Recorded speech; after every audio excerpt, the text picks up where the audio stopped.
Hello guys, and welcome to another tutorial video. In this short tutorial video, I'll be showing you how to add Toncoin to Metamask. It's quite easy to achieve this. All you need to do is simply open up your browser and log on to PancakeSwap.com. Once there, simply scroll down till you find where we have contracts. The contract stands for the contract addresses. So now it has the Ethereum contract address. If you click the drop down that says more, you'll find the BNB smart chain address as well as the native Ton address.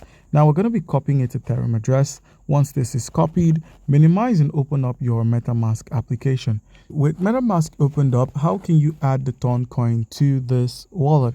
It's quite easy. Where we have import tokens, make sure you're on the Ethereum main network by clicking on the network toggle at the top of the screen and simply selecting the Ethereum mainnet. So once there, click on import tokens at the bottom of the screen. So once you've clicked on import, click on custom tokens, paste the token contract address, which is for the Toncoin, and then click on next, and you'd find the wrapped Toncoin. So it's quite easy. All you need to do now is click on import and boom, wrapped Toncoin or Toncoin has been added to our wallet. That easy.